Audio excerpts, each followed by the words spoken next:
Set 1-এর 146 নম্বর প্রশ্নের computer প্রসেসের clock speed 0 gigahertz হলে ক্লক সাইকেল টাইম কত হবে? এমন একটি প্রশ্ন ছিল যার সঠিক উত্তর অপশনে ছিল না। এই সঠিক উত্তর হবে 0.25 ন্যানো সেকেন্ড। দ্বিতীয় 2 নম্বর ভুল। সেট 1-এর 110 নম্বর প্রশ্নে জানতে চাওয়া হয় ইরানের ফার্দো পারমাণবিক সমুদ্র কেন্দ্র কোন প্রদেশে অবস্থিত? এখানে যে 4টি অপশন ছিল সেখানে কোনো সঠিক উত্তর ছিল না। সঠিক উত্তর হবে কুম। সেট 1-এর 120 নম্বর প্রশ্নে জানতে চাওয়া হয় নিচের কোনটি ওপেক এর সদস্য নয়? এখানে 4টি অপশন ছিল, 4টি অপশনের মধ্যে 2টা উত্তর হবে, ইন্দোনেশিয়া এবং বাংলাদেশ।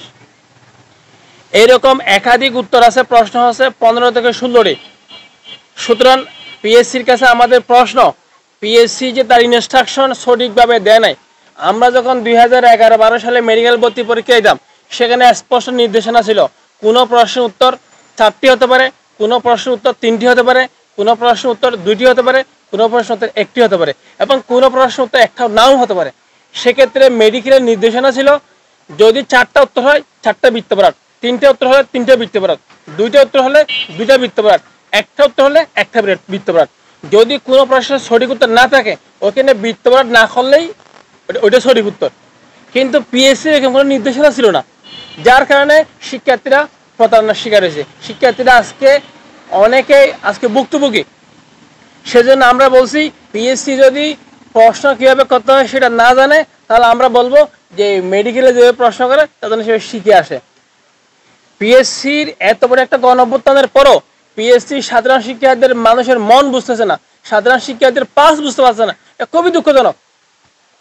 সেজন্য আমরা কিছু দাবি জানাইছি। আমাদের দাবি হচ্ছে 1 নাম্বার, প্রিলি পরীক্ষায় 6 থেকে 8 গুণ টিকানো। 47তম বিসিএস এর সহ সকল প্রিলিতে পিএসসির মাধ্যমে যত লোকবল নিয়োগ করা হবে প্রিলিতে যেন তার 6 থেকে 8 গুণ টিকানো হয় এবং প্রিলি পরীক্ষার পর 3 থেকে 4 মাস পর্যন্ত লিখিত পরীক্ষা হয়। তারপর হচ্ছে 2 নম্বর দাবি, প্রতিটি প্রিলি পরীক্ষার উত্তর সঠিক উত্তর প্রাপ্ত নাম্বার ওয়েবসাইটে প্রকাশ করতে হবে। কাটমার্ক কত তা ওয়েবসাইটে জানাতে হবে। তাই আমরা 47 বিসিএস এর প্রিলি পরীক্ষার প্রতিটি প্রশ্নের সঠিক উত্তর প্রাপ্ত নাম্বার এবং কাটমার্ক ওয়েবসাইটে প্রকাশের দাবি জানাচ্ছি। সকল চাকরি পরীক্ষার মানসম্মত এবং ভারসাম্যমূলক প্রশ্নপত্র তৈরি করতে হবে। মাধ্যমিক এবং উচ্চ মাধ্যমিকের যে সিলেবাস মানবিক, ব্যবসা এবং বিজ্ঞান গ্রুপের কথা হিসাব করে চাকরি পরীক্ষায় মানসম্মত এবং ভারসাম্যমূলক প্রশ্নপত্র তৈরি করতে হবে। সকল চাকরি পরীক্ষায় স্বচ্ছতা এবং জবাবদিহিতা নিশ্চিত করতে হবে। সেজন্য আমরা বলছি সকল চাকরি পরীক্ষার প্রিলি, রিটেন এবং ভাইবার নাম্বার প্রকাশ করতে হবে, যেমন পাবলিক বিশ্ববিদ্যালয়ে যেভাবে প্রকাশ করা হয়। পিএসসি কেন নাম্বার প্রকাশ করা হয় জানেন? কারণ বাংলাদেশে এখন একটা চাকরি বাণিজ্য বলে কথা আছে, চাকরি বাণিজ্য, নিয়োগ বাণিজ্য। এই নিয়োগ বাণিজ্য এবং চাকরি বাণিজ্য এগুলো হচ্ছে রাজনৈতিক দলের নেতা কর্মীদের হাত। কারণ স্বচ্ছ নিয়োগ হলে বদলি বাণিজ্য, নিয়োগ বাণিজ্য এসব করার সুযোগ থাকবে না। সেজন্য পিএসসিকে তারা হাতিয়ার হিসেবে ব্যবহার করে। আমাদের পরবর্তী দাবি হচ্ছে নন ক্যাডার বিধি 2023 এমনভাবে সংশোধন করতে হবে যাতে পিএসসিতে যারা প্রিলিটেম পাস করে তারা যেন বাইতে গিয়ে একটা চাকরি নিয়ে বের হয়। আমাদের 6 নাম্বার দাবি, পাবলিক বিশ্ববিদ্যালয়তে মাইগ্রেশন স্টাইল চালু। দেখেন, যখন পিএসসি একজনকে নিয়োগ দেয়, ধরেন একজনকে এবারে শিক্ষা ক্যাডারে নিয়োগ দিল, সে আগামী বছর চলে গেল আবার ফরেন ক্যাডারে, তাহলে শিক্ষা ক্যাডারে একটা সিট খালি হচ্ছে, এটা পরীক্ষাতে কাছে একটা সিট, বাট বাংলাদেশের মানুষের কাছে সেটা একটা সিট না, সেটা একটা পোস্ট। একটা পোস্ট খালি হওয়ার ফলে একটা শিক্ষা প্রতিষ্ঠানের ক্ষতি হয়। এই যে জাতির যে ক্ষতি হয় সে দায়ভার কে নেবে? সেজন্য আমরা বলছি একটা পোস্ট খালি হবে, অটো মাইগ্রেশনের মাধ্যমে ওই সিটটা পিএসসির মাধ্যমে ফিল আপ হবে। তাহলে কি হবে? তাদের শিক্ষা প্রতিষ্ঠানের কার্যক্রম ব্যাহত হবে না। সেজন্য আমরা বলছি পিএসসি যেন মাইগ্রেশন স্টাইলে তাদের চাকরিটা সম্পন্ন করে, নিয়োগটা সম্পন্ন করে। আমাদের 7ম দাবি, একই ব্যক্তিকে ক্যাডার এবং নন ক্যাডারে একই সাথে সুপারিশ করা যাবে না। আমি একই ব্যক্তিকে ক্যাডারে সুপারিশ করলেন, নন ক্যাডারে সুপারিশ করলেন, তাতে আপনি আরেকজনের রিজিক মারলেন, আপনি আরেকজনের চাকরিতে আপনি হাত দিলেন, এই ক্ষেত্রে আপনি আরেকজনকে নিয়োগ দিতে পারতেন। সেজন্য আমরা বলছি একই ব্যক্তিকে ক্যাডার এবং নন ক্যাডারে একাধিকবার সুপারিশ করা যাবে না। আমাদের পরবর্তী দাবি, কম খরচে খাতা পুনর্নিরীক্ষণ করার সুযোগ হবে। দেখেন, মানুষ মাত্রই ভুল, টুয়ার ইজ হিউম্যান, মানুষ ভুল করতেই পারে। সেজন্য আমরা বলছি প্রতিটি পরীক্ষার যেন পুনর্মূল্যায়নের একটা সুযোগ থাকে। যদি পুনর্মূল্যায়ন হয়, খাতা পুনর্নিরীক্ষণ হয়, তাহলে সেক্ষেত্রে পরীক্ষক যদি কোনো ভুল করে তাহলে এটা ধরা পড়বে। আমাদের 9 নাম্বার দাবি, কারিগরি ত্রুটি দূর করতে হবে। এখন আসলে পরীক্ষা যে SMS সেটা টেলিটকের মাধ্যমে দেওয়া হয়। এখন টেলিটক অপারেটর যদি ভুল করে, সেই ভুলের দায়ে একজন শিক্ষার্থীকে চাকরিতে ভোগান্তি পোহাতে হয়। যেমন আমি একটু উদাহরণ দিচ্ছি, টেলিটক কারিগরি ত্রুটি অথবা কর্মীদের গাফলতির কারণে অনেক চাকরি পরীক্ষার্থী টিকলেও তাদের কাছে SMS আসে না। ওয়েবসাইট থেকে ফলাফল জানার পর রিটার্নে গিয়ে ভোগান্তি পোহাতে হয়। 46 BCS এই ধরনের সমস্যায় অনেকে পড়ছিল, প্রিলিতে টিকলেও তাদের কাছে SMS আসেনি। লিখিত পরীক্ষা দিতে গিয়ে তারা দেখে সিট প্লেনে তাদের নাম নাই। অনেক ভোগান্তি এবং হয়রানির পর তারা পরীক্ষা দিতে পেরেছে। আমার প্রশ্ন, পিএসসি কেন একজনকে দুই চোখে দেখে? প্রয়োজনে মেসেজটা সরাসরি পিএসসি থেকে দেওয়া হোক, টেলিটকের মাধ্যমে না দিয়ে, তবু যেন শিক্ষার্থীদের হয়রানিটা দূর হয়। এই জন্য আমরা পিএসসি কে 3 দিন আলটিমেটাম দিচ্ছি।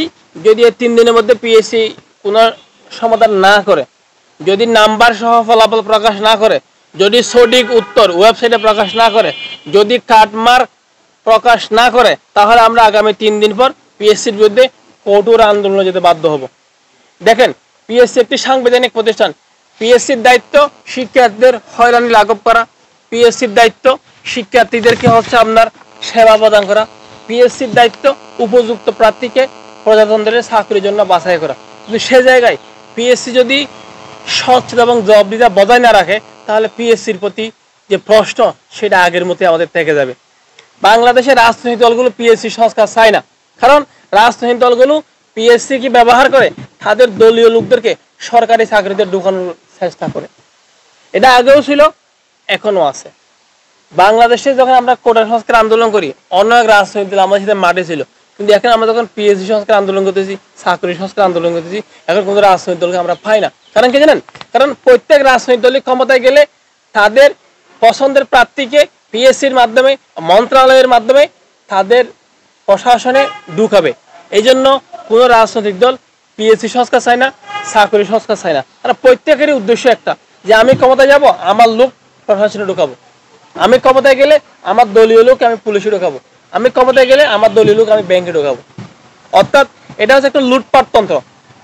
লুটপাট তন্ত্রের একটা চক্রবৃদ্ধি হার আছে না, এটা হচ্ছে একদম লুটপাট তন্ত্রের চক্রবৃদ্ধি হার। ক্ষমতার পরিবর্তন হয়, পেশিবাদ দূর হয়, কিন্তু অন্যায় অনিয়মের কোনো দূর হয় না। সেজন্য অর্থনীতির যে একটা দুষ্ট চক্র আছে, এটা হচ্ছে রাজনৈতিক দুষ্ট চক্র। রাজনৈতিক দুষ্ট চক্র কখনো চায় না পিএসসি সংস্কার হোক, কখনো চায় না চাকরি ব্যবস্থার সংস্কার হোক। যদি একটা উন্নত সিস্টেম চালু করা হয়, তাহলে শতভাগ মেধাভিত্তিক নিয়োগ হবে, তাহলে প্রশাসনে একটা মেধাভিত্তিক আমলাতন্ত্র তৈরি হবে, তাহলে এই প্রশাসনে অন্যায় অনিয়ম দুর্নীতিমুক্ত একটা বাংলাদেশ সম্ভব। না হয় আপনি ঘুষ দিয়ে যদি কেউ চাকরিতে ঢুকে, তাহলে তো চাকরিতে ঢুকার পর তার প্রথম ইচ্ছে থাকবে আমি যত টাকা দিয়ে ঘুষ দিয়ে চাকরিতে ঢুকছি, আগে সেই টাকাটা তুলি। কেউ যদি 10 লক্ষ টাকা দিয়ে পুলিশে ঢুকে, তার প্রথম টার্গেট থাকবে আমি 10 লক্ষ টাকা দিয়ে পুলিশে ঢুকলাম, তাহলে আমি কি করব, আগে ঢুকে 10 লক্ষ টাকা আদায় করি। যদি সে মেধাভিত্তিক নিয়োগ পায়, তার একটা সেবা দেওয়ার মানসিকতা থাকবে, যে আমি একটা মেধাভিত্তিক পরীক্ষা দিয়ে চাকরি ঢুকছি, আমার একটা লক্ষ্য থাকবে যে মানুষকে সেবা দেওয়া। এখন তো সেবা দেওয়ার মানসিকতা নিয়ে কেউ চাকরিতে ঢুকে না। এখন চাকরিতে ঢুকে একটা দুর্নীতির লাইসেন্স তৈরি করার জন্য। সরকারি চাকরি আমার একটা দুর্নীতি করার লাইসেন্স। ভারতে প্রত্যেক কর্মকর্তা কর্মচারীকে চাকরিতে ঢোকার সময় সম্পদের হিসাব দিতে হয়, এবং চাকরি থেকে বের হওয়ার পর সম্পদের হিসাব কত % বাড়ছে সেটাও পরীক্ষা করা হয়।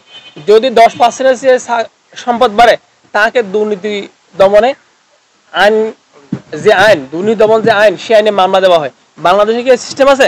ভারতের এই সিস্টেম যদি বাংলাদেশে থাকতো, দুর্নীতি দমনের সিস্টেম, বাংলাদেশে বেনজির তৈরি হতো না, বাংলাদেশে মতিউর রহমান তৈরি হতো না। আমাদের সে উন্নত আইন নেই, শক্ত আইন নেই। আমাদের এখানে আইনের ভেতর দিয়ে অনিয়ম আছে, আমাদের আইনের ভেতরে ভেতরে অনিয়ম।